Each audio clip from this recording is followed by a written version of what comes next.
দর্শক বন্ধুরা আসসালামু আলাইকুম। কাছের এবং দূরের বন্ধুরা যে যেখান থেকে দেখছেন অসাধারণ এই রেসিপিটা অসংখ্য ধন্যবাদ আপনাদেরকে। রেসিপিটা পাকিস্তানি আপনাদের মাঝে শেয়ার করলাম। আমি বাহারি জর্দার রেসিপি কিভাবে রান্না করছি সেটা একটু মূল রেসিপিতে আসি। এখানে বাসমতি চাল 1 ঘন্টা ভিজিয়ে রাখছি।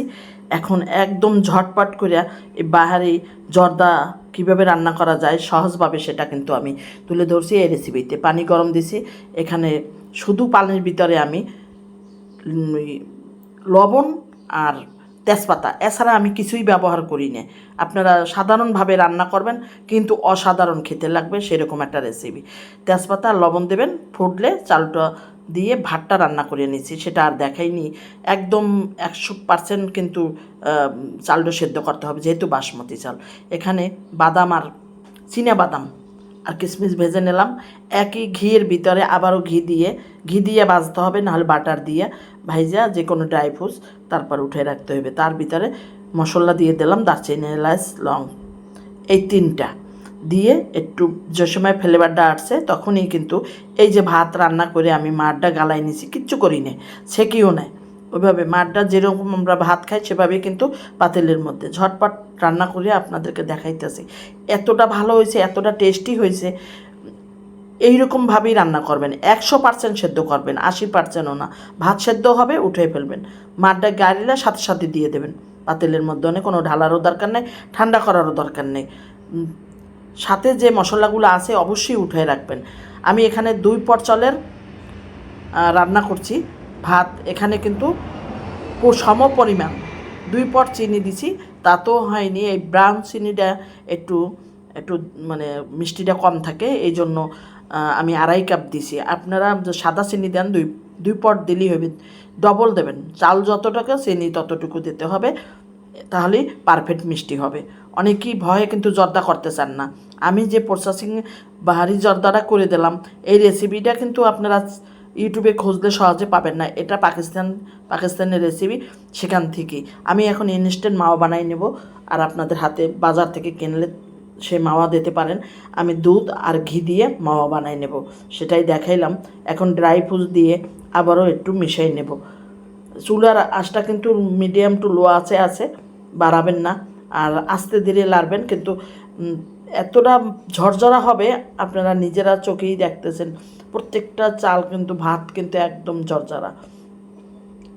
এখন ঘিয়ের সাথে দুধটা মিশাইলেই একটা ইনস্ট্যান্ট মাওয়া হয়ে যাবে। এই মাওয়াটা কিন্তু অবশ্যই ব্যবহার করতে হবে, নাহলে কিন্তু স্বাদ পাবেন না।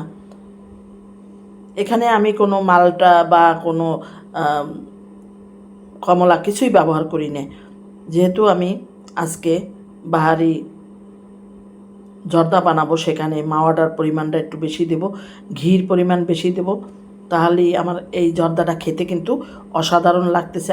আমি প্রথম বানাইছি, আমি আশা করি আপনারাও প্রথম বানাইয়ে বাজিমাত করবেন। সেটা আমি আমার ভিউয়ার্সদের যেভাবে দেখাইছি এভাবেই একটু এখন মিশাই দিয়া বাস। বেশি লাড়াচাড়া কোনো করার দরকার নেই। চুলার আঁচটা কিন্তু আপাতত বন্ধ আছে। এখন আমি কিছু কালার মিশাবো। এই কালারটা 100% ভালো কালার নিতে হবে। একটু কালার যেন একটা ভাতের সাথে আর একটা ভাত না লাগে, এরকমভাবে কালারটা মিশাবেন।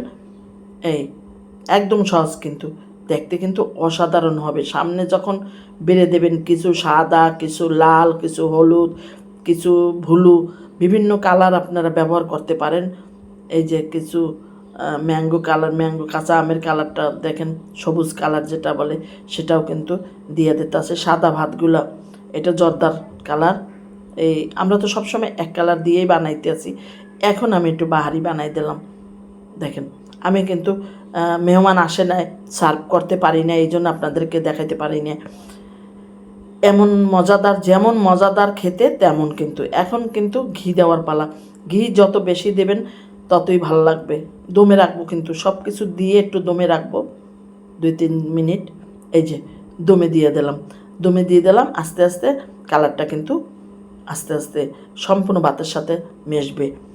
এখন আমার সাহেব কিন্তু মিষ্টি নিয়ে আসছে। আমি বলছিলাম যে ছোট মিষ্টি কোথাও পায় না খুঁজে খাজে, তারপরে এমন সুন্দর একটা ডিজাইনের মিষ্টি পাওয়া গেছে, যা আমারও খুব পছন্দ হয়েছে, খুব ভালো লাগছে। মিষ্টি খুবই মজাদার ছিল।